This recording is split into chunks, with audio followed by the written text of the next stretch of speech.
Et si le premier homme à avoir posé le pied sur la Lune avait été une femme? Non, ça marche tellement pas. Et si le premier homme à poser le pied sur la Lune avait été une femme? Vous ne le savez peut-être pas, mais 13 femmes étaient prêtes pour cet exploit. C'est l'histoire extraordinaire des Mercury 13, ces femmes pionnières de la conquête spatiale que tout le monde a oublié, mais que le spectacle Cosmos entend remettre sur le devant de la scène.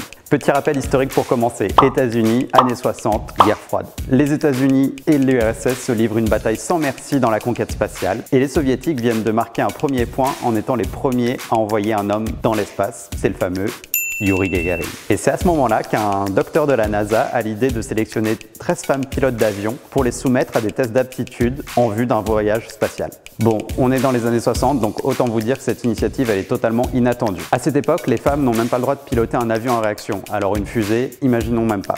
Et pourtant, les 13 femmes du programme Mercury présentent des aptitudes hors du commun. C'est bien simple, dans tous les tests qu'elles passent, que ce soit des tests physiques ou des tests psychologiques, elles égalent, voire elles dépassent les performances de leurs homologues masculins. Alors, ces aptitudes hors du commun leur permettront-elles de briser le plafond de verre? Parviendront-elles à défier l'ordre établi aussi bien qu'elles défient les lois de la pesanteur? Vous le saurez en venant voir Cosmos. Je vous le garantis, vous ne regretterez pas le voyage.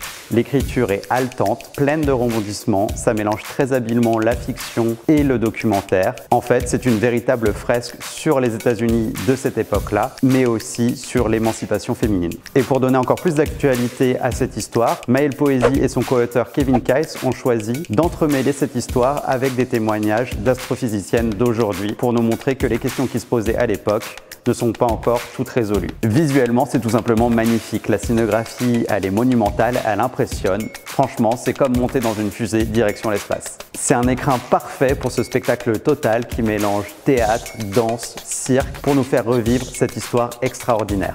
Venez donc voir Cosmos de Maëlle Poésy, c'est le 1er et le 2 avril à la Meurice de Trappes. Je vous le garantis, vous allez décoller.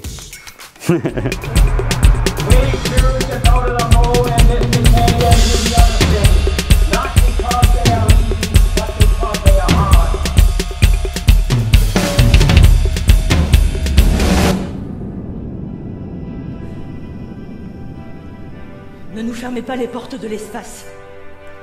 Ne nous fermez pas les portes de l'histoire.